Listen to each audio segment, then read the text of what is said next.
Good evening, Bhante and all Kalyana Mitra, Namo Buddhaya and Sukhi Hontu. I'm Aliana and welcome to TRV Friday Sutta discussion by Bhante Dr. Ganggodawila Chandima. Tonight's class is the day 140 of Sutta discussion class, the second class of Dīghajāṇu Sutta with topic the accomplishment of persistent moral effort or uṭṭhānasampadā. Dīghajāṇu Sutta is the 14th sutta that has been chosen by Bhante Chandima for this sutta discussion. In previous classes, Bhante has discussed about Manggala Sutta, Ratana Sutta, Metta Sutta, Sigalawada Sutta, Dhammacakkappavattana Sutta, Sabbasawa Sutta, Patakama Sutta, Pattamasamajjivi Sutta, Alawaka Sutta, Dajaga Sutta, Girimananda Sutta, Chulakama Vibhanga Sutta, and Chunda Sutta, which Bhante has elaborated those sutta in depth. For those who have missed our previous classes, please check on Ti-Ratana Vihara Amapadana Klang Facebook page and YouTube channel. We have uploaded the previous classes there. We are always welcoming newcomers, therefore, please share around about this class to other friends or family members so that whoever that wish to join the class via Zoom where we can engage directly with Bhante can contact the Vihara through the RV Facebook Messenger or WhatsApp. Or you can join the class from Ti-Ratana Vihara Facebook channel, where we broadcast the Sutta class live on every Friday evening from 8:30 p.m. till 10 p.m. Kuala Lumpur time. Now let me introduce to you about our speaker, Bhante Dr. Ganggodawila Chandima, who is the Associate Editor of the Journal of International Buddhist Studies, or JIBS, which is published by the Buddhist Research Institute of Mahachulalongkorn Rajawijaya University in Thailand. Bhante was previously a research fellow at the Center for Studies in Religion and Society, or CSRS, at University of Victoria, Canada. Bhante Dr. Chandima was also a Theravada Buddhist chaplain at the University of British Columbia in Vancouver, Canada from year 2012 till 2016. Recently, Bhante Chandima has joined Ateneo de Manila University in Philippines as Assistant Professor of Buddhist Philosophy. Bhante is also the senior advisor to Patisotta, a virtual Dhamma organization that hosts a weekly online Pali reading class, Sutta discussion, Dhamma talks, and a variety of other Dhamma activities. His Dhamma works can be accessed at www.patisotta.blogspot.com, and we also can follow Bhante at Patisotta Facebook account. Without further ado, once again, Bhante, thank you very much for the wonderful guidance as teaching. Sadhu, sadhu, sadhu. Thank you, Aliana, for that introduction. Good evening, Dhamma friends. Welcome back to our TRB Friday Sutta discussion. Just to give you a heads up, I was going to talk to Aliana maybe later, but I can actually inform you as well. Next Friday, we will have to postpone our Sutta discussion because I've been in Langkawi for a couple of programs. So, and plus that weekend, we are meeting at TRB temple for the retreat Sunday. So that means we are going to continue Sutta discussion from hopefully next. That means from 18th Friday, hopefully at this point. Okay, but at the same time, Aliana will post up something about this postponing next, maybe during the next week of time. Okay, so shall we get started our Sutta discussion, which we started last Friday, a new Sutta by Salutin the Buddha. Sadhu, sadhu, sadhu. Namo tassa bhagavatu arahatu samma sambuddhassa. Namo tassa bhagavatu arahatu samma sambuddhassa. Namo tassa bhagavatu arahatu samma sambuddhassa.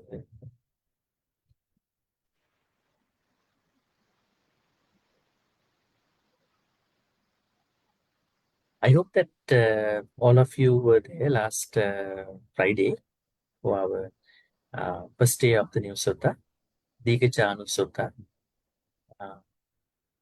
Can you remember what Dīghajāṇu was or is?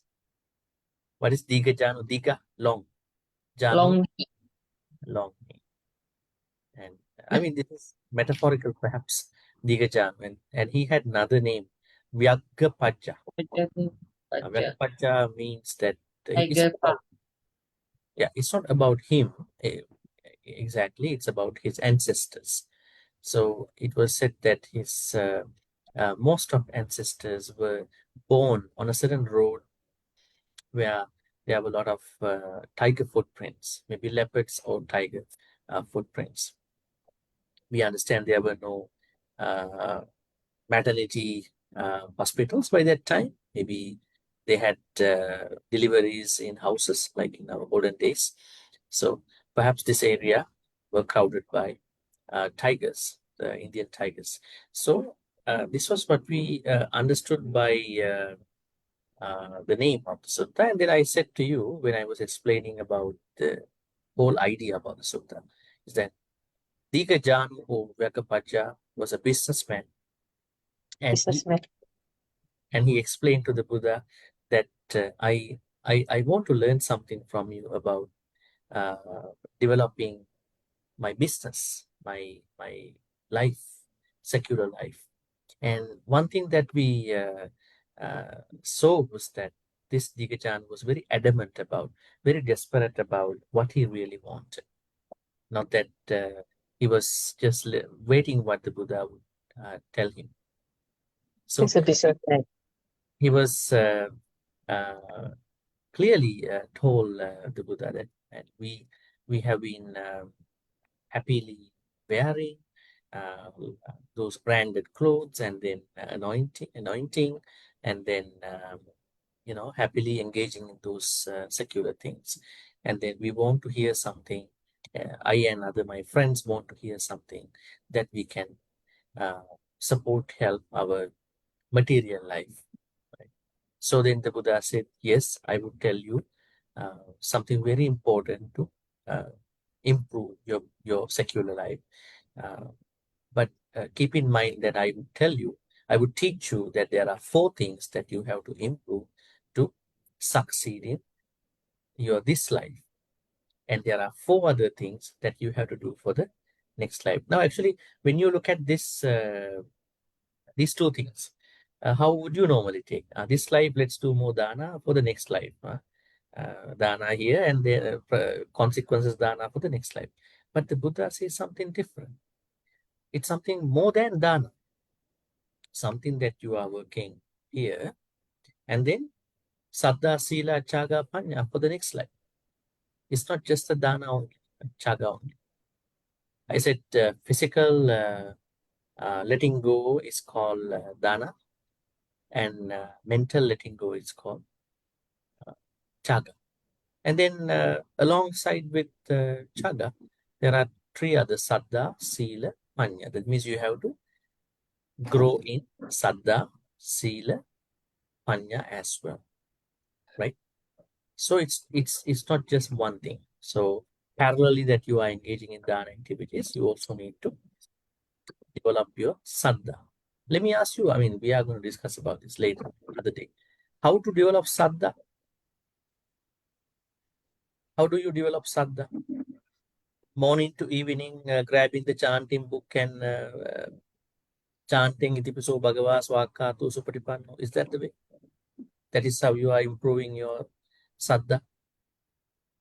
How do you improve your saddha? I think it's a very good question, right? We all know that we have to cultivate saddha, but how to cultivate saddha? Very simple question. I hope that you've been doing that already. By learning the sutta, the teaching of the Buddha, and realize it in the daily activities. That's a way to look at it. In simple, learning about these 24 great qualities, Buddha, Dhamma, Sangha, Buddha 9, Dhamma 6, Sangha 9, and how they have to be understood in our life. This is how we can develop the trust. You cannot develop the trust with Saddha by looking at the Buddha statue. Today I went to this temple, I saw a very interesting Buddha. And I went to Busan, South Korea, I see a very ferocious Buddha there in South Korea. I went to Japan, I see in the Japanese, the Chiren Shinto temple, there's a different Buddha, so maybe laughing Buddha as well.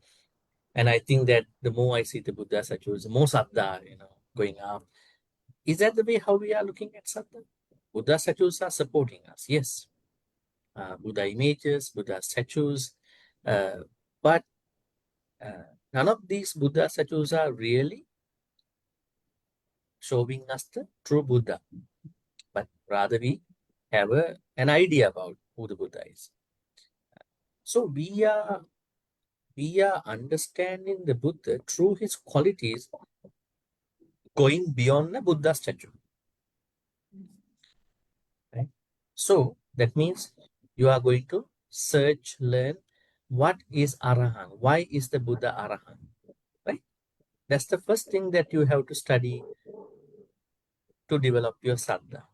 Now let me ask you a very simple question along with that thing. Why is the Buddha Arahant? If you haven't searched this idea, why is he Arahant, then you are not developing your Saddha. Buddha has uprooted greed, hatred, and delusion. Okay. And he doesn't hide. He doesn't do anything in secrecy. He doesn't hide. He doesn't know, he cannot. He cannot. He cannot make any akusala. Definitely Buddha is beyond akusala. He cannot hide, right? It is said that the Buddha, in Buddha's enlightenment, he uproots, that's the proper word, uproots lobha, dosa, moha. Uproots mean, now you can cut a tree in different ways. You can cut the trunk, you can cut the middle part of the tree, you can cut a certain branch of a tree. But there is a chance of tree coming back, right? It can come back, right? But what if you're going to uproot it? There might be a bit strong activity for tree not to come back. In the same way, the Buddha is said to have uprooted raga, dosa, moha, lobha, dosa, moha. This is one thing. And secondly, he he cut the diameter of the akusalas, right? Now, if the akusala is kind of a peripheral, kind of a circular thing, he cut the radius, the diameter of that akusala. And also, he cannot, by nature, make a akusala, even in secrecy, right? So these are the things why the Buddha is Arahant. Now, the more I learn about these things, going beyond normal chanting Arahant, then what is Samma Sambuddha? What is Dīghajāṇu? So I feel happy through an understanding, not just by looking at the Buddha statue. Let's take Sangha qualities, 9 Sangha great qualities. Now, normally you look at Sangha members, and you know some Sangha members already. Your countries, maybe different Sangha members, Bhikkhu, Bhikkhuni, right? But what if something wrong going to happen in that particular Sangha member? Is your Saddha going to go down, like plummet, like a rocket? What is going to happen? That means you have only placed your trust about one Sangha member. If that Sangha member expires for a reason, things can happen to anybody, right? Anybody can be corrupted in a moment of time. Unless they are going to have viriya, saddha, mindfulness, anything can happen anytime. To anybody. So then what happens if you only trusted one Sangha member, and then you understood that the Sangha means this particular Sangha member, Suddenly something is going to happen to that Sangha member. You feel very bad about it. I have trusted this person for many years. Now I have no trust about it. Why did you trust one person? You have to trust the Sangha members who we understand by 9 great qualities. Supatipanno, Ujupat, who are they? They are the 8 individuals who are in the Dhammapada. Also, we respect, trust other Sangha members in our temple, in the places we meet. There's no problem for that. But your first reference to trust Sangha members should be those Sangha members, not the one in the temple. Okay. So your trust is going to be very maintained, well regulated. So this is how you're going to manage Saddha. At the same time, you have to bring Saddha to your life. We are going to discuss this in the Saddha what you call accomplishment somewhere in the future. Saddha is not even placing trust about Buddha Dhamma Sangha through the great qualities, but also creating a great security in your family, minimizing insecurity. What do you think about the security and insecurity in a family? I'm talking about lack of misunderstanding, lack of activities that are creating some chaos. If there is a family where the both or whoever the people in that family are always not happy, maybe not trusting each other, a lot of things can happen. So finally, this trust, Saddha, also has to come to your family, your relationships, and not even that, to you personally. Do I trust myself? Do I trust myself? Do I have a lot of trust about what I'm doing? I'm such a good mindful person. I'm doing this and that, right? So this way, the 8 things that the Buddha taught Bhagavaja or Dīghajāṇu has a very extraordinary level of relevance to lay people life. Huh? These 8 were not for the monks, lay people, because Dīghajāṇu was such a businessman. He was not even having any thought of becoming a monk in the future. So exactly this was given to Dīghajāṇu and his other business fellows who showed up. Okay, so today we are going to start with the first great quality, what you call first great, I would say, accomplishment that as a layperson you need to create, maintain, cultivate.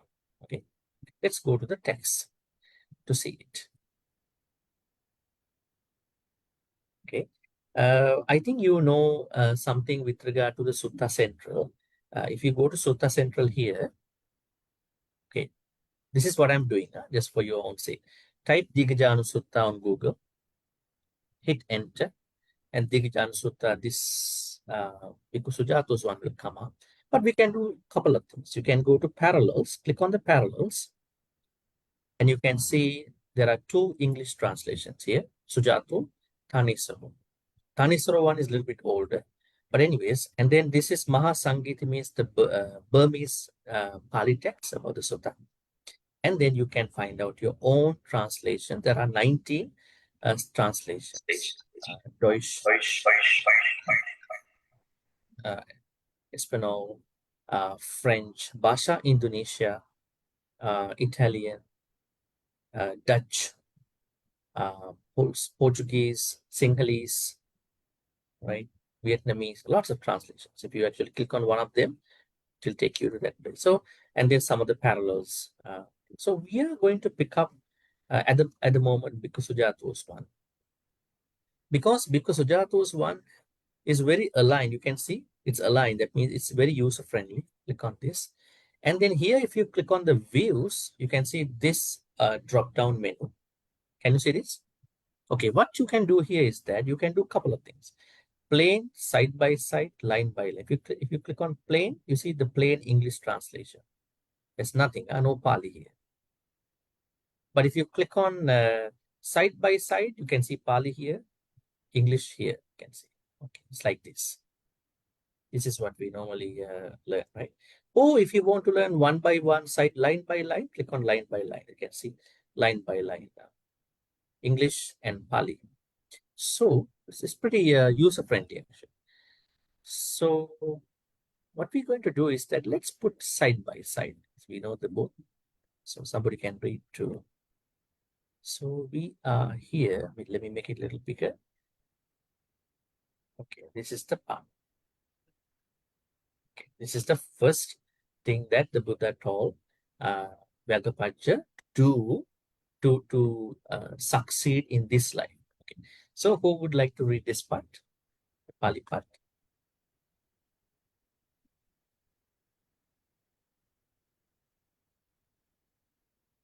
Anyone?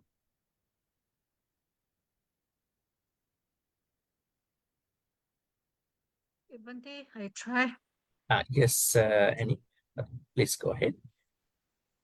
from Patama. Yeah, Katamaja, Vyagapajja. Patamacha Vyagapajja uṭṭhānasampadā. Ida Vyagapajja kulaputo yena hammathanena jivikam kampati. Yadi Kapeti. kasya Jivikam kapati. Kapati. kapeti. Oh, sorry. Kapeti. Hmm? Kapeti. Yadi kasya. Yadi vanijaya. Yadi gorakena. Yadi isatena. Yadi rajaporisena. Yadi simpanyatarena. Tata sipanyatarena. Okay. Tata dako hoti. Tatta. Tata. Tatta. Tata dako hoti analaso.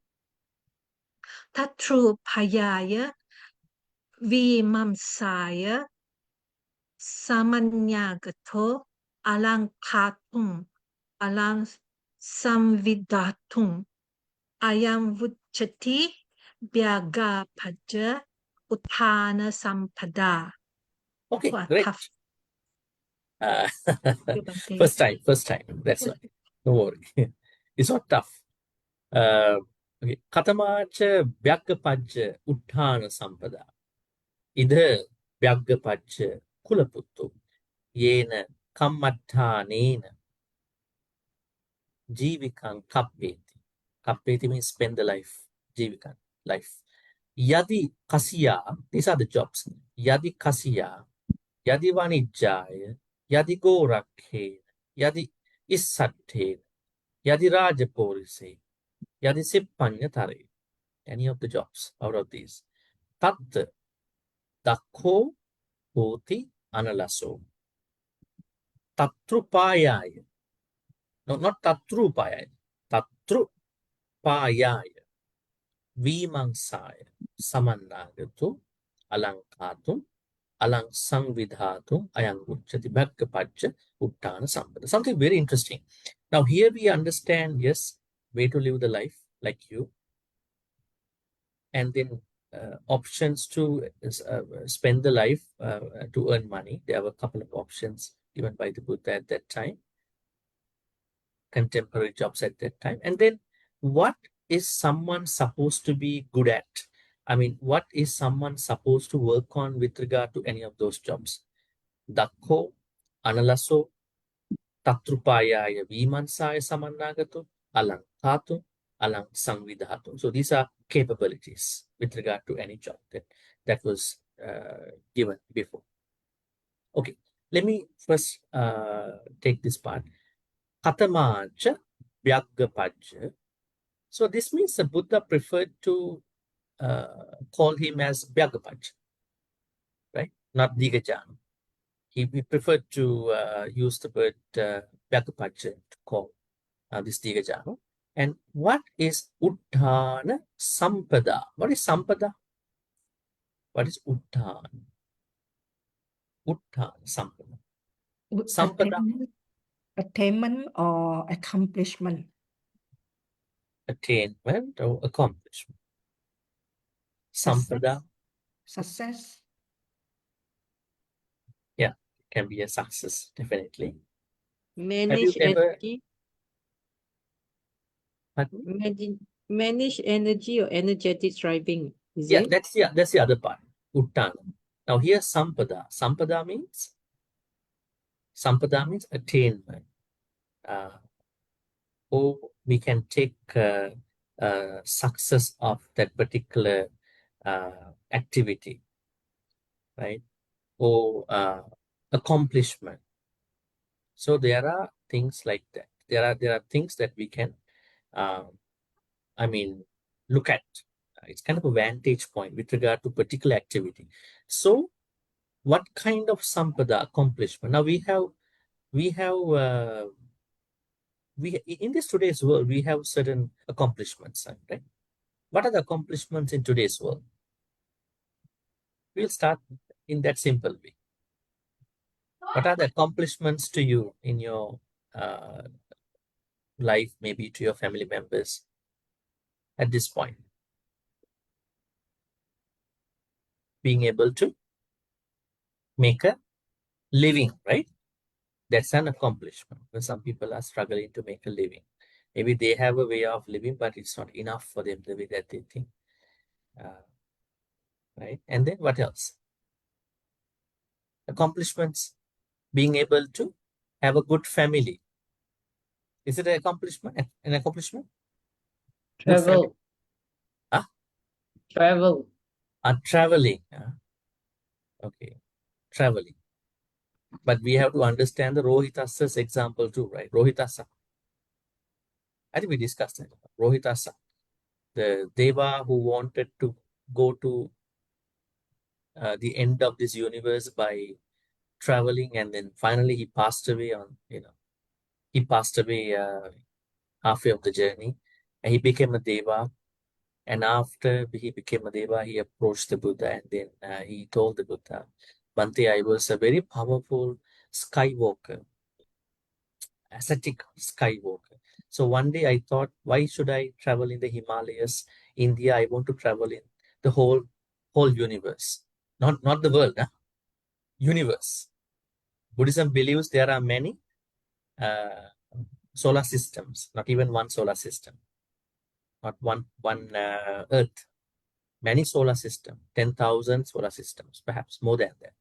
So I wanted to travel cross solar system, inter solar system universe, not within the one solar system, like how we know a couple planets at this point, but leaving aside the time for having breakfast, lunch, supper, dinner, washroom activities, I kept going, and the acceleration of my foot was that when I set foot on the Eastern Ocean, and my right foot and the left foot will be on the Western Ocean. These are not Atlantic, Pacific, China Sea, or any those kind of normal seas that we know at this point. These are bigger oceans in the universe, universal cosmology in Buddhism. But halfway of the journey, I passed away. Then the Buddha said, futile work. You have done a futile work. Why? You can never go to the end of this universe. Now, this is not an insult to any upgoing research done by certain scholars or scientists, because the real world is not outside. It is inside your body. This is the Buddha's point. Yes, I mean, we have to travel, definitely. So it's a happiness. I mean, I see some practical benefits. The person who travels can eat a lot of food, different food, cuisine, and also tolerate other cultures, right? That's a bit important thing today's world. Because when you know different people, you can tolerate. If you don't travel, if you stay only in your country, you don't like other people, how they talk, how they behave, their responses, because you're always trying to compare to your culture. So more patient, more tolerating, more understanding. There are a lot of benefits. Drink water, like kimchi.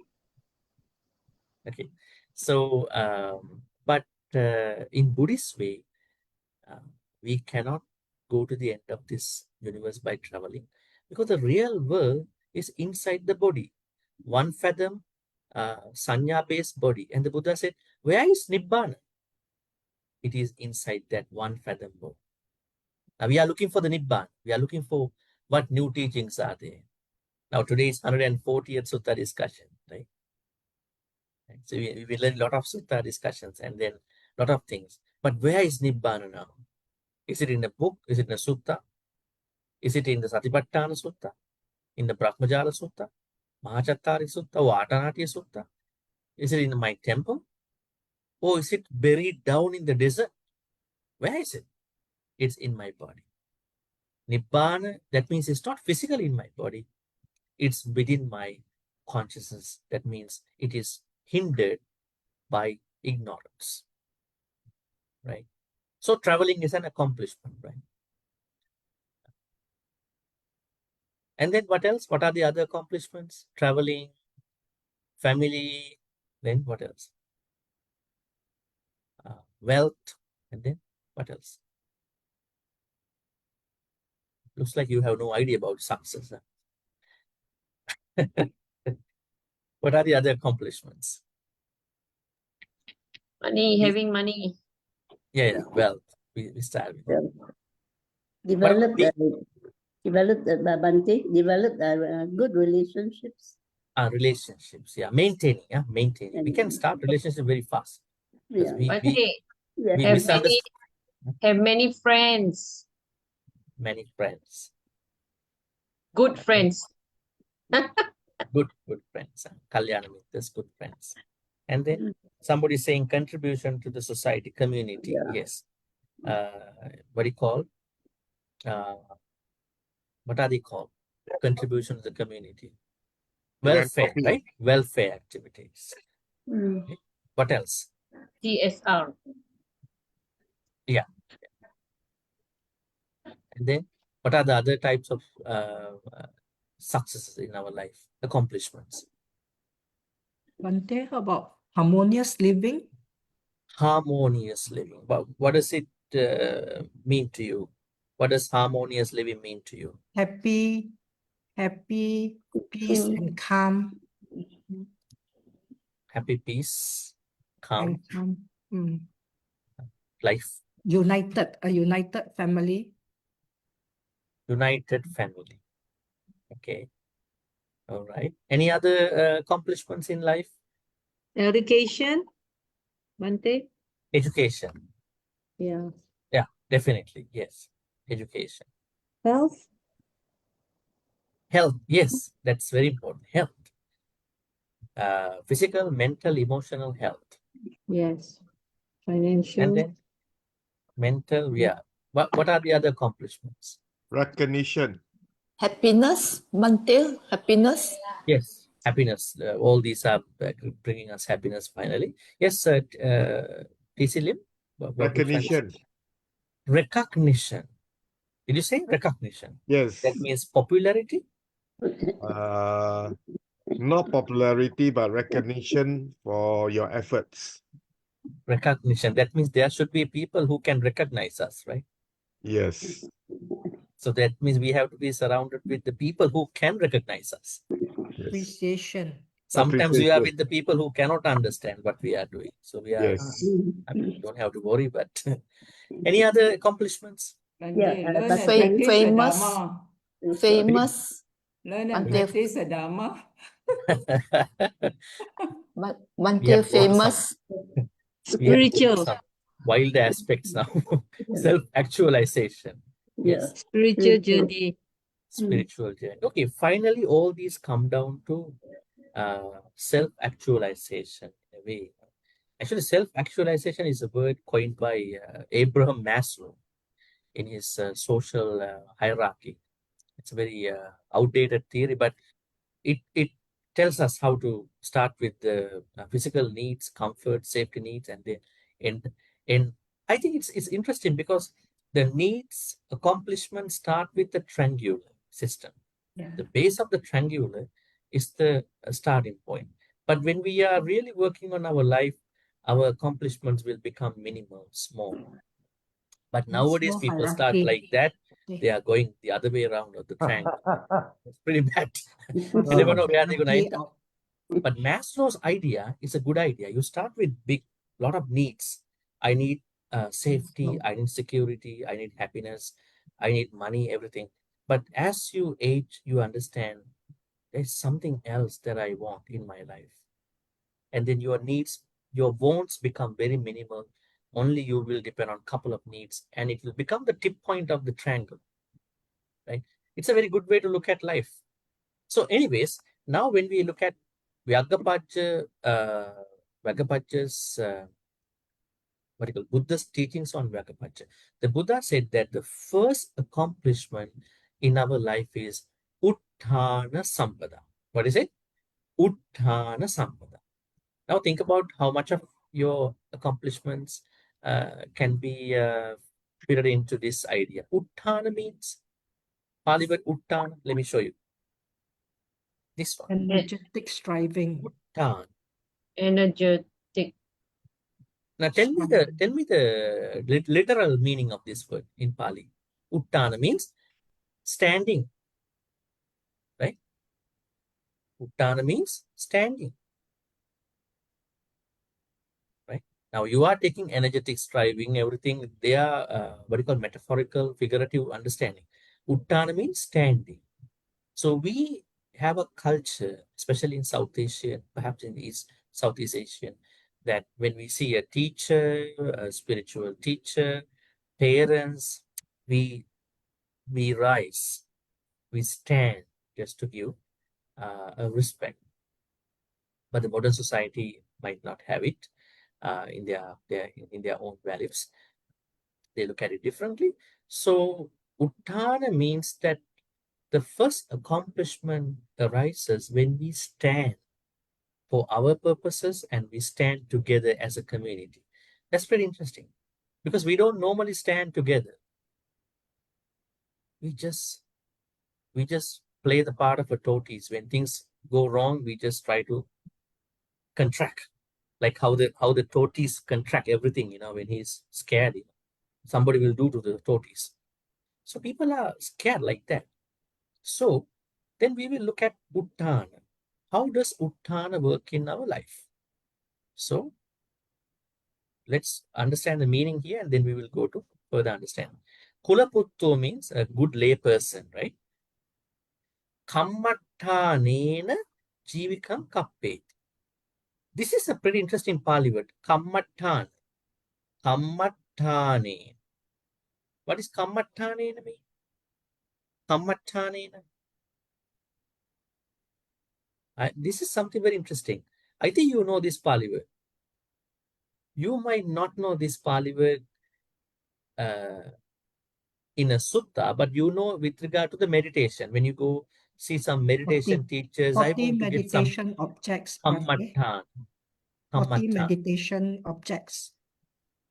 Objects of meditation. But the Pali word kammatthāna for the meditation was not picked up by the Buddha initially. It was picked up by Venerable Buddha Ghosha in the Pali commentaries, especially these 40 objects of samatha meditation. So the Buddha here used kammatthāna as means of life, the field of work. Field or means. Atthana means field, right? What is my field of, what is my area of my work? Think about corporate industry. Think about education industry. Think about food and beverage industry. Think about what are the other construction industry, right? The list can go on and on. So atthana means means or field. Kamma means work areas, work fields, right? What are the work field a good layperson can engage? Let's take a look. Jivikam means life. Kappeti means spend. So life and kappeti means spend. Kasiya. Kasiya means kasiya. Farming. Farm. So the first job, the field of work that the Buddha saw was farming.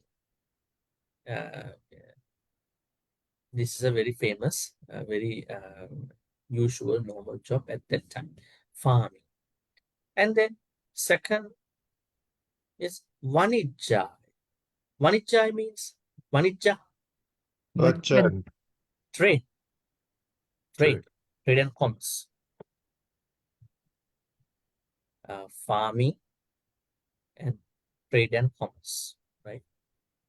So it can be, Buddha was trying to say that trade seems to be exchange of the goods, because at that time there were no currency, right? Barter trade. There were no currency that people buy from Indian rupees. So what they did was that one particular group of traders come to a meeting point to meet another kind of merchants. So they were exchanging the goods, maybe the stones, maybe gold.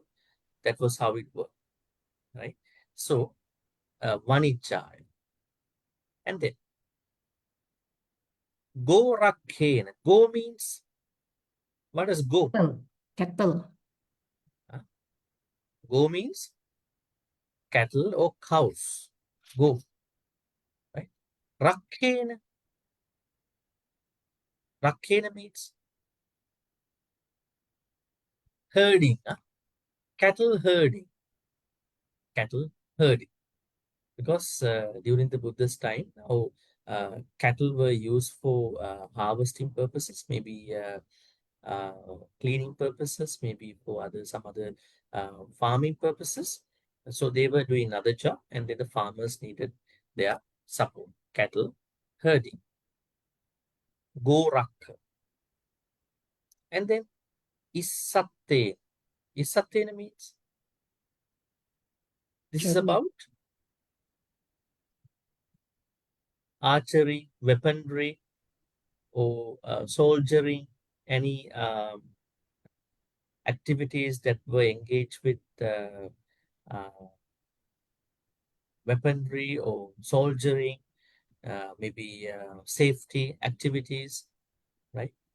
So at that time, it was supposed that every man, every Kulaputta should be able to have some capability to strike an arrow, or maybe engage in some sword battles, right? So that's called Isatta. And there were people who did that for money as a job. And Raja Porisena. Raja means king, right? Government, Policeman. government service, government Government service. service. Government service. It's a kind of a job as well. And then Sippanyatarena. Anyatarena means other. Sippa means, Skills. yeah, skills. Right. Or you could say craft, right? Or craft. Or Sippanya. perfection. Or Sippanya Tare. That means craft or other kinds of capabilities. This could be skill activities. Now we see 1, 2, 3, 4, 5, 6 kind of fields where someone can engage in work. Now the most important thing is coming up at this point. The Buddha is saying, what is someone supposed to be good at with regard to any of these jobs? Tatta Dakko. Dakko means, is everybody very skilled at all these jobs just because they are in the job? Are all farmers good farmers? Are all singers good singers? No, no, Are all monks and nuns good monks and nuns? no. Are all lay No. people good lay people No. all the time? No. There are good No. people and there are some other people. That's normal, right? Mm. And we understand, depending on the person's activity, it's dependent. So then the Buddha says that capability is important. But capability is not something that someone is having inherent, right? Someone needs some ability maybe from samsara, maybe real life things, right? So number one is that regardless of any job someone is engaging in, one has to become a dakko. Dakko means skillful or capable. Then analaso. Analaso means Energetic. lazy. Analaso means energetic, right? Not lazy, capable, and then energetic. Analaso. Not even that. Tatra upayaya vimansaya. Upayaya means upayaya, purpose or method. One has to be very methodful. Now think about all these jobs. Are they getting changed by method every year, every month? What do you think about it? Are the jobs that we discuss here, are they getting changed the way how they are being done as a method? Now think about farming. Are the farmers, are all the modern farmers doing the same old type of amateuristic, ancient type of farming? Or they are kind of using new gadgets, new industrialized machines. They are into the industrial farming at this point. They are not anymore going to have, do the old way of farming at this point, because they have to meet the demand of the market. I think about someone is going to supply eggs, someone is going to supply rice. So they can't just do it. They have to understand the season. They have to know the market, the demand of the market, right? There are pros and cons. We understand industrialized farming. Now think about bakery industry. Right? Long time ago, we know how we got a loaf of bread. Right? So the people in the bakery, they were using what you call the fermentation overnight, and then the bread was made throughout. The bread was made through an effort of overnight activity. But nowadays, can they do that way? Can they make a bread like that? Or are they making a lot of what you call yeast in a moment of time and making a lot of breads because they want to meet the market? Now, what's happening to us, the people who are buying these breads, especially? A lot of breads that are made in the market, they were made very fast, putting a lot of yeast. And then once you eat them, you feel a little bit bloated, right? Why? It was not prepared in that way that we had long time ago in an old bakery, right? So we have problems. Maybe there are healthy ways to do it, but what we know is that there are pros and cons. So what I was trying to say is that as we, live by, the ways how the methods with regard to the jobs are being changing. Substantially changing. Now think about academic culture. Long time ago, you have to go to a teacher, learn everything, right? Dhamma. Think about Dhamma. 15 years ago, how did you learn Dhamma? Tell me, how did you learn Dhamma? You To choose go a to good the teacher temple. and you're going to buy all his or her books, take all the books into the house and read one by one, right? But now, Online. what has happened to the Online. Dhamma book culture now? Zoom. Digital. Online. Don't Digital book, or oh. online. Lots of information are there. Why? It's not about the book's problem. The way how the data is being transmitted has been very changed. E-books. That means 15, 20 years ago, people didn't have any idea about Sutta study. Why? Because they don't know how to read these suttas. They have to go to the temple library and No technology. borrow that book. And that book can only be read by a monk who is expert in the subject. But now what can you do? You go to the Google, type the Sutta, AI. Pattakama Sutta, right? And then all the Pattakama Sutta versions come up. Then you have a problem. Which translation should I pick up? But still you are able to access the translation. So it's very difficult for someone to lie to you now, right? Why? You can go and do your search. It's good. So the Dhamma knowledge is not anymore esoteric. It's a open access thing. So things have been changing. And what are the other areas that have been changing? Automation. or automation. But there are pros and cons. Think about you go to a grocery shop.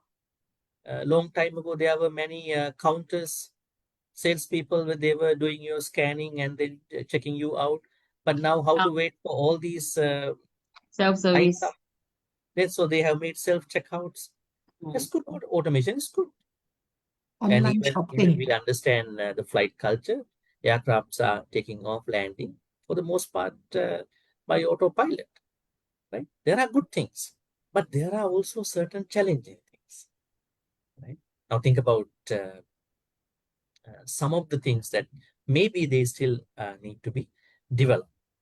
So we embrace technology in a happy way, not like we are going to blame technology, because we are getting blessed by it, but we also need to know what are the problems at stake. So now what the Buddha is saying, as time goes by, the methods, the ways how the job is being done could be changed. Right? Think about a meat shop at that time. Buddha's time, someone is doing that and somebody else is packing, somebody else is selling. But now all these things are done by machines. Things have changed, right? Though we like or not. So, what the Buddha is saying is that being able to perceive, understand the modern changes in the subject is very important. If you are a business person, if you are a government worker, if you are a designer, you need to update yourself with what's happening over there. And then, that is why the Buddha said, Tatra upaya, the methods of the changes, dynamics about these jobs. And not even that, Vimansaya. Vimansaya means, what is Vimansaya?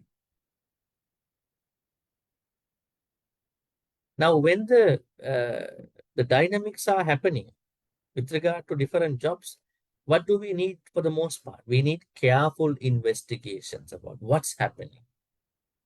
A careful investigation. New methods are coming. All methods are going to go. Who is using a CD, VCD anymore in today's world? Listen to a Dhamma talk. Nobody is. Actually, you are not even finding out a CD player anymore, right? VCD player anymore. Even no pen drives anymore sometimes, right? There are internet clouds, right? So that means when the methods are appearing, we also need to understand. We also need to have lots of careful, in Pali, Dhamma way, we can say wise attention. Yonso Manasikara. That is Dhamma way. But if you take it to normal life, secular life, a careful consideration about what's happening. Okay, so you need that too. And then Samannagato. Now, so you need the capability, Dakko. You need energy, not being lazy. You need to understand the new methods. You need to understand, you need to give a careful investigation, do consideration about what's happening. Adding on to that, or maybe as a result of all these, what is happening is that alang katung, alang sangvidatung. Alang katung means, what is alang? I want to know that. Alang means, alang. Is this a new word for you? Alang. Is it suitable, Bhante? Suitable? Alam, Disable. able or enough? Yeah, capable. Once again, able, capable. Right? Alang katung. So, looking at the previous abilities, as we discussed, general capability, and then what else? Do consideration, understanding the methods, right? And not being lazy.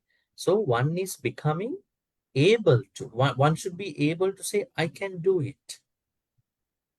What is more positive? I cannot do it or I can do it? Which one is more positive? When you meet people who are dealing with you, I don't know, I cannot do it, I have no idea, I don't know what to do. And then you are meeting someone, I can do it. Let's be very purposeful. Let's see what we can do. Maybe we don't know now, but we're gonna make it happen. Positive people, hopeful people, ambitious people. What is more actually positive? The second, right? So this alankatu means through these activities of particular job, one becomes a very capable, very positive person. That is the person that the Buddha is saying, uṭṭhānasampadā person. I can do it. Any moral activity that you are trying to say, I can do it. Not I cannot do it. I can do that. If I cannot do it now, I do some research and I will think about it. Not even that. Alankātum, alang sangvidhātum. Sometimes only one person cannot do those things. You need some groups. You can say sangvidhātum means being able to. Dhātum means to do by oneself. Sangvidhātum means sometimes you need to Organize. do it together. You can't do it by yourself. Group effort. I can organize as well with other people. I can do it. I can do a lot of things by myself, but some other things I cannot do by myself. I can get together. I can do with some other people. Team effort, Bhante. Huh? Bhante, team effort. Isn't it? Yeah, Yeah. teamwork, Together. team effort. Team effort. So, but some people, they don't like to be in a team. They want to do it alone. Have you seen such people? Yes. It's a problem sometimes. Good person, but want to do alone. Yeah, because ever. These are interesting things, Yeah. right? But as a follower of the Buddha, you need to understand time to time you need to do yourself certain those moral activities. But when time permits for group work, you should be able to engage with others. Sangvidhātum. If you are not trying to organize that way, it would be very difficult for you to create uṭṭhānasampadā. But I think still you haven't come to the idea of uṭṭhānasampadā. So we're going to take this uṭṭhānasampadā from a modern context. Let's go back again to the context here. Let's see the Pali part here, the English part. What is accomplishment in initiative? On this part, we will discuss another word for this uṭṭhāna. It is when a gentleman earns a living by means such as farming, trade, raising cattle, archery, government service, or one of the professions. He understand how to go about these things in order to complete. In order to complete, I would say self-complete and organize with other people. This is called accomplishment in initiative. Now, what is the most important thing with regard to doing something? The most important thing with regard to doing something is that being able to wake up in our own way with some clarity to start something. Right? It could be a project, it could be something else. So that energy is the first aspect of uṭṭhānasampadā. Can you think about some examples where maybe you woke up, not from the bed, you woke up in your own energy. Your energy was very down, but you summoned your courage and you created energy and you woke up with that energy to do something. Any examples? Any moments of your life? Maybe one example that you woke up with your energy.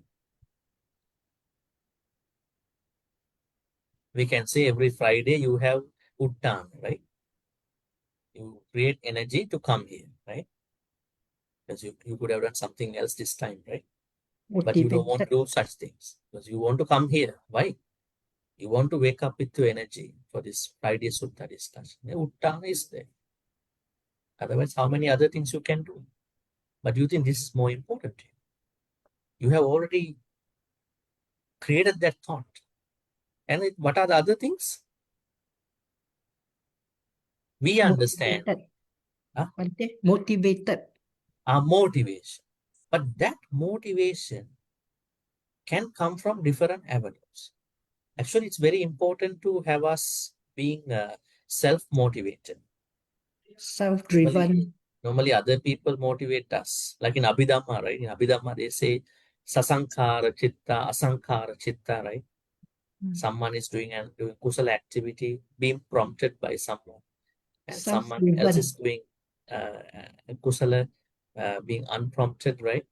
Anyways, what is important here is that you are waking up to your energy. Be careful, energy can be akusala too. You are waking up to your energy to engage in a kusala activity. And then this, yes. Initiative. Yeah, initiative, being able to start the initiative. Self-inspired. Yeah, self-inspired, self-motivated, self-driven, right? I think these are the things many companies are looking for from the potential employees. They want them to be self-inspired, self-motivated. And tell me your plan, not that what we want to tell you to do something. You look like a potential entrepreneur. I mean, you can start something. You have the energy within you, right? But be careful. I mean, we all have energy, but to create energy, we need good people around us. Sometimes even our energy also go down when we are with the wrong people, right? Because they are giving us a lot of things. Think about every day morning, someone calling you, you know, this happened to me, that happened to me. You know, that person is passing all the negativities to you every morning. Yes, we are very kind, compassionate, maybe soft-hearted people, listening to others. But what if every day, if this is going to happen to you? Just because you are a very kind, compassionate person, what will happen to your mood on that day? What could happen? I will save that information for the retreat. Compassion fatigue. For the 13th, our retreat, compassion fatigue. So the thing is that means the people that we are surrounded with matters to initiating, creating energy. It doesn't mean that we are going to walk away from them, but we know how to deal with those people, creating good energy. What is the normal thing that many people do with regard to energy-based activities? Wasting. You Yeah, mean wasting? wasting is what is happening. But Gossiping and doing nothing. doing nothing. Overall, procrastination. They Procrastinate. procrastinate things. Not today. Maybe I don't join today. Maybe in 2-3 weeks. Then procrastinate. Maybe putting things off. Bhante, isn't it important to start and also with end in mind to complete the job? To Yes, start and complete. this is what we are now talking in the next couple of minutes. Yeah. Now we are still talking starting part. Starting part is still difficult for many people, but some people, they get through, they start it. But then the problem is, it's like you start a restaurant. You start it, you know, in management marketing culture, they say every 3 years you are having a profit loss and you have to update your menu. You have to maybe change the name of the shop, right? So why? That means more than the starting, what is more challenging is that how to maintain it. It is just like the Dhamma culture, I mean, spiritual journey. Maintenance is the most important thing. Right? So now you started and you are going to maintain it in your best way.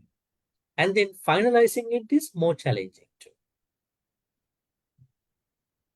So finalizing means being able to maintain properly and then being able to finalize properly.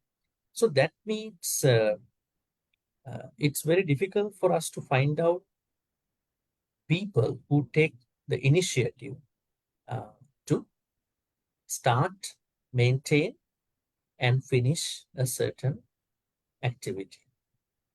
Right?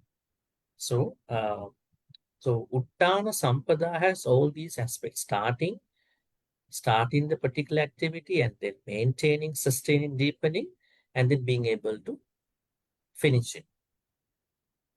So now let me ask you a particular work with regard to a spiritual activity. Tell me an example of a spiritual activity that you started with a lot of challenges and you maintaining now. Maybe you may have finished.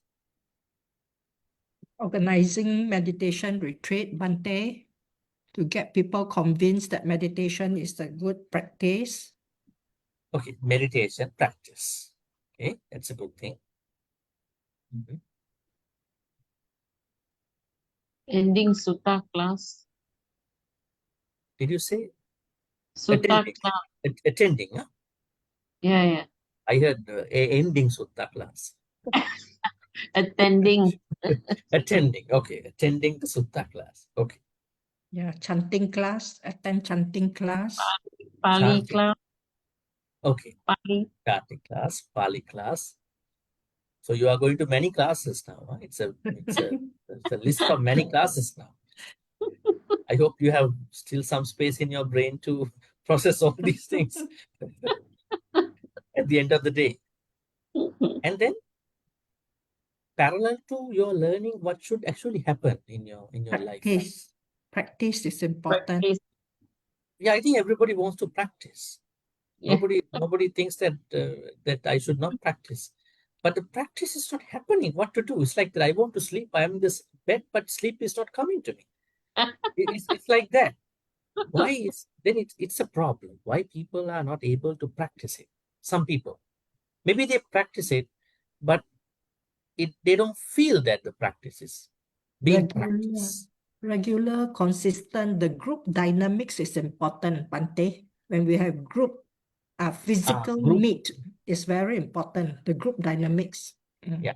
So Get you going. Yeah, group activities are Yes. supportive. That's why you are joining those group activities. What you call retreats, chanting, temple volunteer activities. Can be many, right? And then and this Friday Sutta discussion is a group activity, right? So that's why we are learning this way. And then how to feel good about our practice. Is there one way for us to progress in our Dhamma practice? Yes, encourage one another as Kalyana Mitta. We encourage one another. But at the same time, we all have our own ways to practice, right? Now, there may be someone here who chants every day, right? Chanting is that person's desired activity. Is chanting a chanting, or it can be a meditation too at a certain point? Chanting can be a meditation if you are able to chant with the meaning. What about 5 precepts? Are you taking 5 precepts for the most part? What are your thoughts about 5 precepts? Not killing, not stealing, and those 5. Are you really practicing them? Or you are just taking them for the sake of culture, temple event, and then just forget about it when you come back home? What's happening? Yes, we do. We take them seriously, yeah? Yeah. Not for the temple, not for the monks. For me, for myself, right? But that makes me a very disciplined person for the meditation. Why many people cannot meditate? Because they don't have a sila practice. They only go to meditate. Sila is not there in their practice. Because what you are doing at the end is that they sit down, they want to concentrate. The concentration is not happening. Why? The problems are coming into the mind. Sila is important. And then samadhi. So in this way, we understand procrastination, lack of group activities, and then not being able to understand your own custom-made, personalized way to practice Dhamma. All these things are setbacks to your Dhamma practice. So I suggest you find out your own comfortable. I'm not saying that everybody should do one certain thing. It's not going to work for all of us. So you find your own interesting Dhamma way along the teachings that we've been discussing here from other way too, then you are going to make the progress, right? Because we all come from different backgrounds, different families, different attitudes, right? So we find our own way to do it. So no procrastination. And then what are the other things that are very important here? Diligence and proactivity. Diligence. This is the most important quality in the Dhamma. Appamada. Appamada means diligence. In our daily life, how can we know appamada? Punctuality, right? Are we punctual? Not being late. Not Are we being late. punctual? How punctual are we? Are you fulfilling your promises that you are giving to other people? Let's talk from there, then go to the time management. Yeah. Are you fulfilling your promises? Yeah. Not being late for our Dhamma practice. Or you are such a very good person because you are very good, you forget about your promises. Does it happen to you?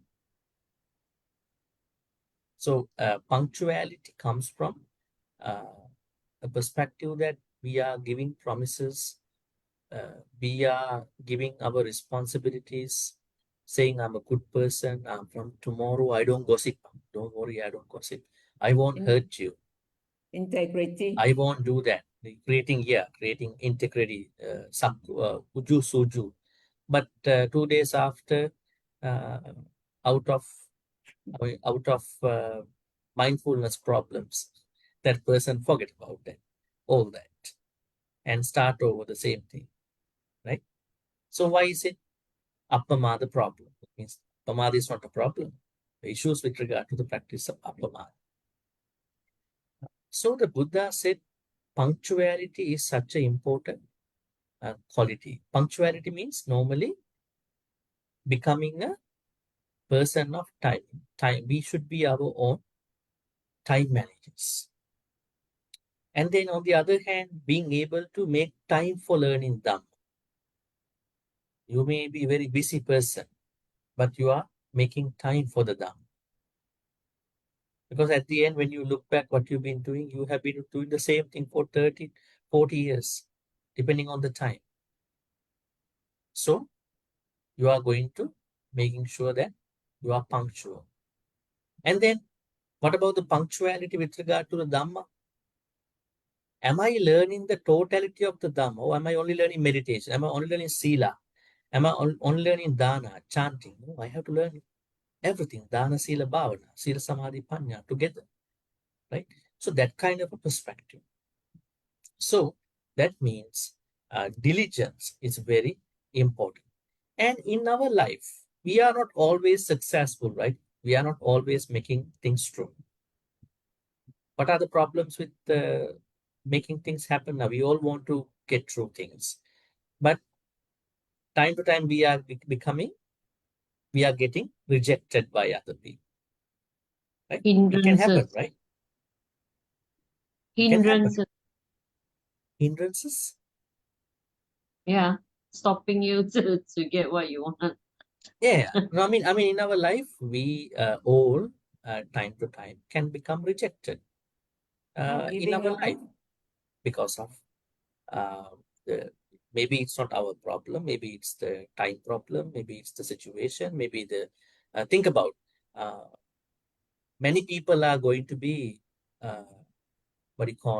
laid off by a company because the company is having a profit issue in the next 10 years, right? So the company is going to lay off many people. So is it our problem? No, it's an industry problem. So at that point, trying to understand what's happening and then finding another job and continuing in another way, right? So that means just because we are becoming rejected in terms of money, people, we don't have to be worried about it. Acceptance, Bhante. We Acceptance. try to accept it, and we have to continue our journey in another way. Move on. Endeavor in our practice. Yes. So what is it called in normal managerial sciences? Resilience. Yeah, Being able to resilience. bounce back. Yes. You have to bounce back. This is what many people are not having. They cannot let go. They cannot bounce back. They go back to their previous memories all the time. Even 1,000 people blame us, but we understand at least 10 people are talking good about us. Right? With that positive mind, we are going to continue. So this is also part of this uṭṭhāna perspective. This is how we are looking at the uṭṭhāna. We can talk about many things. In the Dhammapada stanza, maybe you may have studied, the Buddha says, I think somebody said one of the accomplishments here is being famous, right? Popularity. And the Buddha says how to become a popular person. Would you like to learn that? That's given in the Dhammapada. Uṭṭhānavatu satimatu sucikamassa nisammakārina Saññatassacca dhammajīvino appamattassa yasobi vajjati. So uṭṭhānavatu satimatu. We will take a look of that particular stanza. It's a Dhammapada stanza. So, because it has uṭṭhānavatu, Dhammapada is 24. You can see here, uṭṭhānavatu is number 1, satimatu number 2. That means, what do you call? List of things that you need to become popular if you want to be. Number 3, sucikamassa. Number 4, nisammaka. Number 5, saññatassacca. Number 6, dhammajīvino. Number 7, appamatta. So there are 7 things one needs to practice to become popular. Uṭṭhānavatu means, as you can see here, energetic. Satimato, mindful. Sucikamassa, pure in your thought. Nisammakārino, actually nisammakārino means when you do something, sometimes you need to consult other people, right? But some other people don't like consulting other people. So they just want to bypass it and then do it. So some problems are going to arise. So if you are a person who knows how to deal with anybody, so nisammakārino. That's 4. Saññatassacca means you are such a very calm person, your senses. Dhammajīvino, you are living by the Dhamma. Appamattas, you are diligent. Yaso vivadati. So Buddha says that person's popularity steadily increase. So that means that popularity is not a bad thing if you are earning it in the moral way, not in an immoral way. And one of the things that you may have to practice with regard to popularity is uṭṭhānavatu. That means you have to be energetic.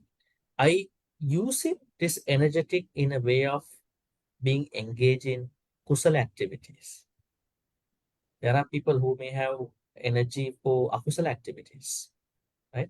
So your energy must come from kusala perspective. So then uṭṭhānasampadā here means, according to Buddha, is that as a lay person, you may be engaged in your jobs, your ways of making money, regardless of whatever the work that you are engaged in, you need to be capable, you need to be energetic, you need to be methodful, you need to be strategic, you need to be giving consideration to the whatever the required areas. And finally, as a consequence of that engagement, you should be able to engage personally, you should be able to organize collectively for that verticals. That's how you're going to create this uṭṭhānasampadā, the first accomplishment in your life. All right, I think we take time for questions at this point. Any questions?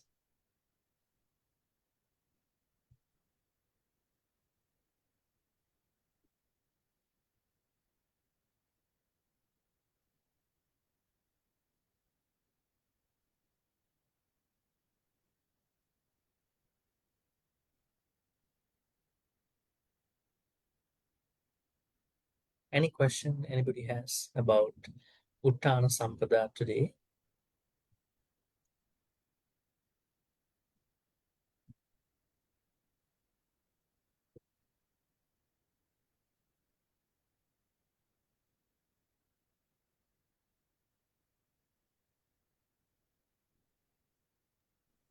Bhante, Yes, Barbara. can the concept of letting go be also very important so that we can let go of things that are not useful or not optimistic? Then only Yeah. can give space Yes. to improvement. Actually, oftentimes our success, our accomplishment has been held back by things in the past, simply because we have not been able to let go of them in the proper way. There are people who let go in their own way, but not necessarily enough for such things to be let go. That means we should have an open mind. Just let go things, that urge to do it. Okay. Yeah, being able to let go is such a very important thing for us to be successful. Otherwise, we will have to succeed with the past garbage, trashy garbage that you had. You Yeah, have Bhante. Receptive receptive. Yeah. to changes. How about a person who is too ambitious? Is it too much? Yes, because anything too is bad. Too means bad. Too less, too much. They all are going beyond the Majjhima Patipada. I think, say for instance, in today's world, there is a student who is studying too much, not taking care of oneself, always too much about studying. This can be a problem. It might cost that person's health and all that. And plus, the other part of the life. What if someone is too much ambitious about making money every day? Too much energy for that. It can also create a problem. Anything too much is problem. Let's say you are doing too much meditation, too much chanting, too much. I would say over prayers. Over prayer is a problem. Over mindfulness, over prayer, over chanting. They are all problems. At the same time, lack of mindfulness, lack of chanting, lack of meditation, they are also problems. So we have to look at these both hyper levels. So then we're going to make all that in moderation in our life. Bhante, Yes. Bhante, how about being able to accept changes? Yeah, definitely. It's such a very valuable thing in our life. That's the transformation, I think, in our life. When we accept a change in our life, that itself is the transformation. We are always talking about how to transform, but we are not accepting the changes in our life, right? So that could be a problem. Bhante, what about ego? Because the I, me, and mine is still very, very strong. So this will cause a lot of Well, unable I to mean let go. myself, okay, let me tell you now, normally we have to understand that Buddhism talks about atta, anatta. Atta and anatta separately. Atta means Buddhism accepts a changing self, atta, and then Buddhism accepts that changing self cannot be taken as I, me, myself at a certain point called anatta. But a lot of English translators have done it in a bit complicated way. They have translated as no self. I mean, if there's no self, who is having the pain, knee pain? Who is becoming hungry? Who is going somewhere? All these are problematic statements. So that's why it's better to say Buddha believes, Buddha accepts a changing self. It's always changing, ever changing, but even that self cannot be taken as self at a certain point onwards. Yes, ego is a normal thing. Normally we understand when we look at I, me, myself, there are pros and cons. I mean, when you know that you have a self, why many people are not afraid to do bad karma? Tell me. Now, in this cohort of discussion of understanding about akusala, why many people are scared to do akusala? Because they're scared of getting the suffering and pain in the next life. So why are they thinking? So it's my bad karma, I, me, myself. So I think there is certain relevance. Because I will be going through pain. Why should I go through pain? So it comes from a certain I, me, myself understand. So there are good part of I, me, myself. Then why many people want to attain Nibbana? You talk to them for 5 minutes, they are talking, I want to attain Sotapatti. Like, I mean, 4 minutes they are talking Sotapatti, Sakadagami, Anagami, Arahant. Then why you want to attain Sotapatti? Because suffering. I don't like to suffer. Right? That means I, me, myself have to be understood in a certain layer of understanding. If someone is having strong aspects of I, me, myself, definitely, as Barbara you said, it's a problem, definitely. But I, me, myself also providing us opportunities to grow in Dhamma as well. So these are two ways to look at it. Bhante, Yes. I'd like to understand the translations in the book there. Why is it written as accomplishment in initiative, the uṭṭhānasampadā? Why Well, they I have think to say in initiative? That means you have to initiative to accomplish, or what does it mean in? Why do they have to put that instead of just accomplishment? okay. You got to start. That means somebody start something. Is it initiative? Okay, I think the translation which was given as initiative was done by Bhikkhu Sujato, right? I Tanisaru, I think one of them. So, Uh-huh. so the idea here is that in order for us to create energy, we may need to engage in a certain activity. That activity could be somebody else's activity. So then I'm not the one who has initiated that, right? I might have joined it later on. But what if I'm the one who initiated? I have a lot of uṭṭhāna at that point, right? I'm the one who spearheaded that activity. Okay. And spearheading, taking the action in the first place, right? So that's why the writers, the translators are connecting this initiative to the uṭṭhāna idea. Yes, I mean, being able to initiate a particular moral, wholesome activity in one's life, in the society, is uṭṭhāna. I think that's not wrong. Self-initiative to be able to get started to achieve something. Sometimes, well, I don't think that everybody has to initiate, because not many people can initiate, because they can join in. They can join too. Most people as a join group. good cause. Yeah, good cause. Yeah, group effort. Okay. Yes. Okay. But later on, they are also part of the initiative. Okay, I understood that. They join that initiative. Yeah. Thank you, Bhante.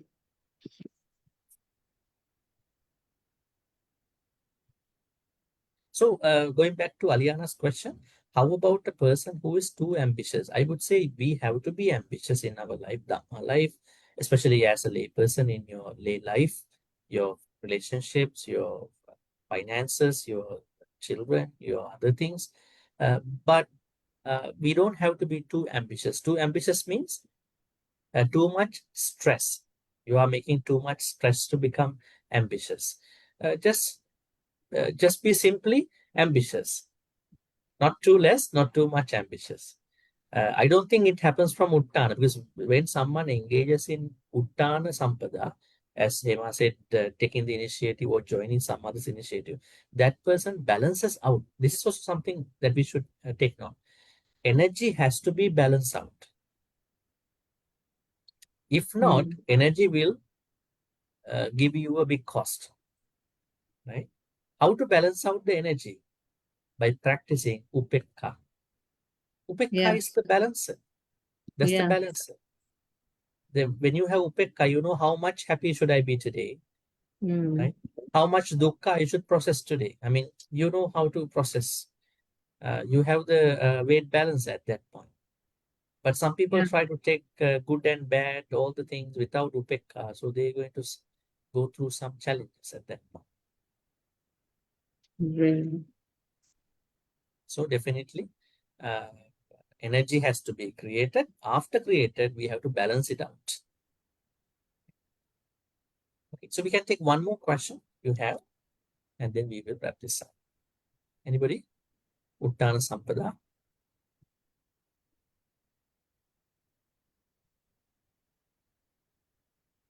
Bhante, Yes, Annie, please. Bhante, can an overachiever fit into uṭṭhānasampadā? Overachievement. Yes.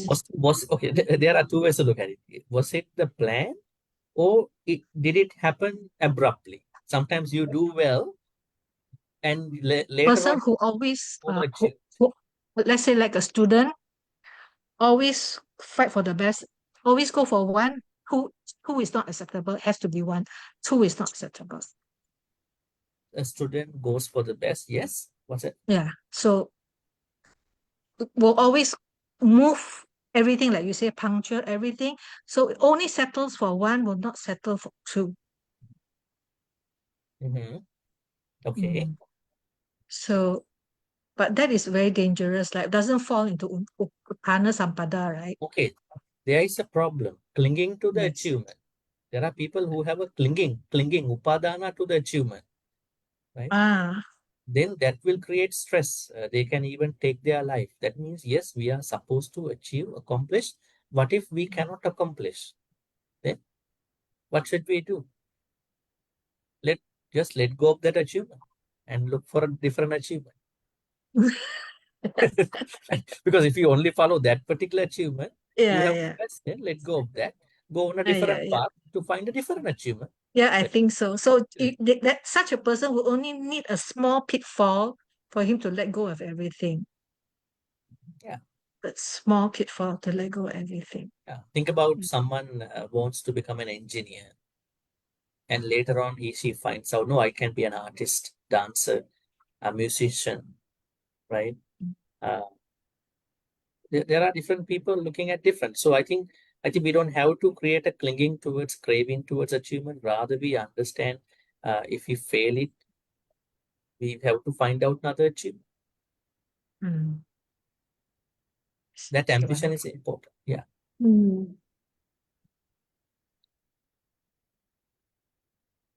All right. I think with that, we can wrap this up today. I think Aliana will give us a sort of announcement about the retreat at the end of today, because we are not doing our class next Friday. We are going to the retreat. So she will give you some housekeeping announcements about the retreat. If you are participating, we understand that you are from many places, but if you are free on that day, well, very welcome to see each other. Maybe this is one of the parts of our meeting as a group. Not even a retreat. I mean, it's a get together in a way. Dhamma friends, seeing each other, sharing Dhamma knowledge. So let's transfer all these good karmas which we've been making today by understanding uṭṭhānasampadā. And we understood uṭṭhāna is an initiative.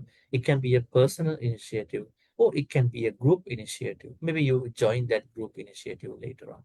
So whatever the achievement, whatever the initiative, it is important to start off the initiative. It's important to join the initiative to create that accomplishment. So may all the good karmas that you may be creating through understanding uṭṭhānasampadā, according to Dīghajāṇu Sutta, be transferred to all the departed relatives who passed away in the name of us. May they be well and happy. May they attain the supreme bliss of Nibbana. Sadhu, sadhu, sadhu. Idam me ñāti nang hotu sukhitā hontu ñātayo.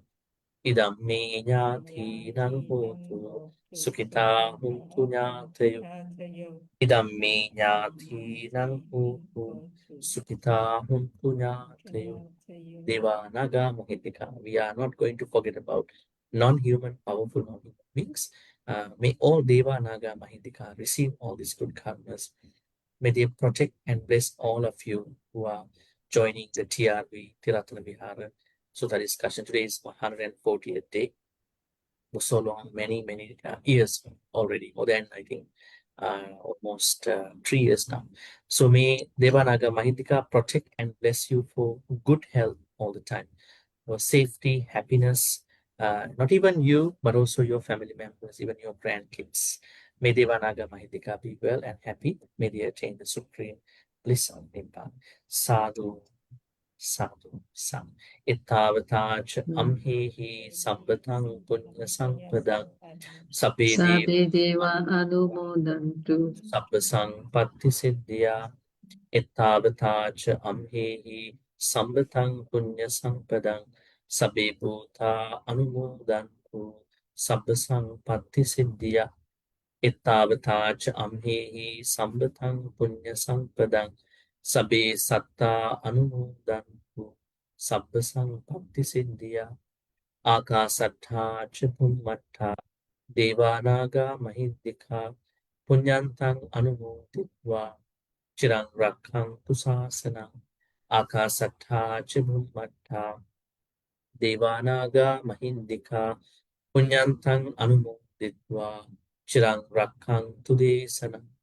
Akasattha cha bhummattha devanaga mahindika punyantang anumoditva chirang rakkhantu mang parang chirang rakkhantu man sadati. Dhammavish. Our Dhammavish is to be surrounded with Kalyana Mittas, just like all of us are Kalyana Mittas to each other. And may this Kalyana Mitta accomplishment continue, and maybe also become Kalyana Mittas to as many people as we meet in this samsaric life till we attain Him.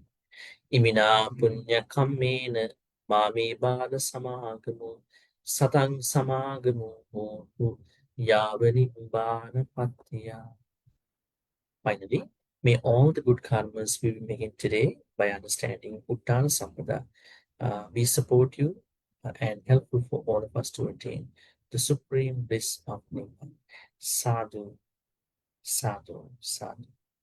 Abhivadana siddhisse niccang baddha prachāyino chattaru dhamma vaddhanti ayuvanno sukhang balam ayurarogya sampatti sagga sampatti mevacha ato nibbāna sampatti iminati samichyatu. Sadhu, sadhu, sadhu. Wishing you a pleasant night. At the same time, I'm asking Aliana to give some housekeeping announcements about our retreat. Yes. Yes, Aliana. Yes, good evening, Bhante. Good Good evening, evening. brothers and sisters. Yeah. Ti-Ratana Vihara Amampaddana clan is very honored to conduct the fourth retreat for Bhante as the host. The theme of the topic of the retreat is called Karuna Retreat. Is the sequel from Bhante's Metta Karuna Mudita Upekkha retreat. This is the second topic, is Karuna. So everyone is welcome to join us. We are very happy to conduct this event with Bhante. Please come and join if you are available. Yeah, everyone is we are very happy to meet you all in person. Thank you, Bhante. All right. So we look forward to seeing you not next Friday, not next Yes, Friday, the Friday after next Friday. So it's going to be, I think, 18. Yeah, 1/8. So we'll be seeing you on Okay. July 18. I mean, Friday, but if you are free, we will see you On Sunday. 13th, July 13th, Sunday Sunday. at Ti-Ratana Vihara Clan. Thank you, Bhante. Okay. Thank you Bhante. very much. Hope to see you Good all. night, Yeah. everybody. Yes. Good night. Sadhu, Bhante. Sadhu, sadhu, Thank you. sadhu. Thank you, Bhante. Thank you. Yeah, Sadhu, thank you, sadhu. Bhante. Sadhu. Sadhu, sadhu, sadhu. Thank you, Bhante. Yeah. Thank you, Good Bhante. night and take care, everybody. Bhante. Thank Bye. you.